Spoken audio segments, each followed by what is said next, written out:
আসসালামু আলাইকুম। নতুন একটা ভিডিওতে আপনাদের সকলকে স্বাগতম। আজকে আমরা এসেছি কুষ্টিয়া পরিমল টাওয়ার স্বপ্নীল সিনেপ্লেক্সে সিনেমা দেখতে। চলছে বাংলাদেশের মেগা স্টার শাকিব খানের সিনেমা তাণ্ডব। তো চলুন আমরা প্রথমেই ভেতরে ঢুকি। আপনারা এখানে পেয়ে যাবেন লিফটের ব্যবস্থা।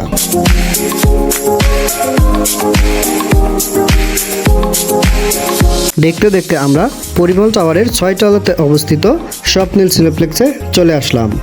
এইবার আমরা ভেতরে ঢুকলাম। এটা হচ্ছে ওয়েটিং রুম। আস্তে আস্তে আমরা সামনে এগিয়ে গিয়ে টিকিট কাউন্টার থেকে আমাদের কাঙ্ক্ষিত টিকিট তিনটি নিয়ে নিলাম। পেয়ে গেলাম আমাদের কাঙ্ক্ষিত টিকিট। এবার সিনেমা হলে ঢোকার পালা। আমরা ঢুকে পড়লাম সিনেপ্লেক্সে। এত ভিড় ছিল, আমরা গিয়েছিলাম ঈদের তৃতীয় দিন। এত পরিমাণে ভিড়, প্রত্যেকটা শো ছিল প্রায় হাউসফুল। আমাদের সিট নাম্বারটি ছিল F12, 13 এবং 14। আমরা আমাদের কাঙ্ক্ষিত সিটে গিয়ে বসে পড়লাম এবং অপেক্ষায় থাকলাম কখন সিনেমাটি শুরু হবে। এত পরিমাণ লোকের সমাগম দেখে আমাদের ভালো লাগছিল যে আমাদের দেশীয় সিনেমার আবার সুদিন ফিরতে শুরু করেছে। আসলেই তাই, যেখানে মেগা স্টারের ছবি চলছে সেখানে এত পরিমাণ লোক যে হবে এটা সবারই জানা কথা। কিছু সময়ের মধ্যেই আমাদের সিনেমাটি শুরু হয়ে গেল। শুরু থেকেই তাণ্ডব আপনার সব অ্যাটেনশন নিয়ে নেবে। ব্যাকগ্রাউন্ড স্কোর, নজর কাড়া সিনেমাটোগ্রাফি আর প্রচুর টেনশন নিয়ে আপনি শুরু করবেন এই এক্সপিরিয়েন্স। তারপরেই স্ক্রিনে আসবেন মেগাস্টার শাকিব খান, আর একদম শেষ পর্যন্ত তিনি আপনাকে মুগ্ধ করে যাবেন। আপনার কাহিনী নিয়ে প্রেডিকশন সব ভুল হতে থাকবে। কিভাবে এমন অ্যাক্টিং করেছেন, অ্যাকশন সিনের ডিটেইলস, ভয়েস আর মডুলেশন সব কিছু দেখে আপনি অবাক হবেন।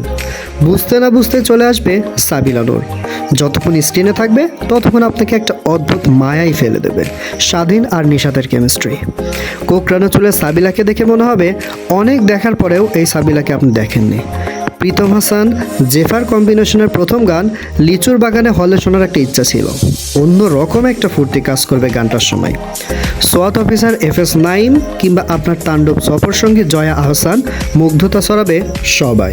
কিন্তু সেকেন্ড হাফ থেকে আপনাকে নিয়ে খেলা শুরু করবে রায়হান রাফি। যেখান থেকে মনে হবে কাহিনী শেষ, সেখান থেকে শুরু হবে আসল খেলা। স্ক্রিনে এমন কিছু মানুষ আসবে যাদেরকে একই সিনেমায় দেখা এবং এইভাবে দেখা আপনি প্রসেস করতে পারবেন না। একটা করে এন্ট্রি আর হল ভাঙা উল্লাস। তবে সবচেয়ে বড় চিৎকারটা একদম শেষ সিনে। তাণ্ডবের এই তাণ্ডব যদি আপনি হলে গিয়ে অনুভব না করেন তাহলে পুরো ব্যাপারটা মনে হয় মিস করবেন। সবার সাথে চিৎকার করাটাও মিস করবেন। আমরা এখন বাকি সিনেমাগুলো দেখার অপেক্ষায়।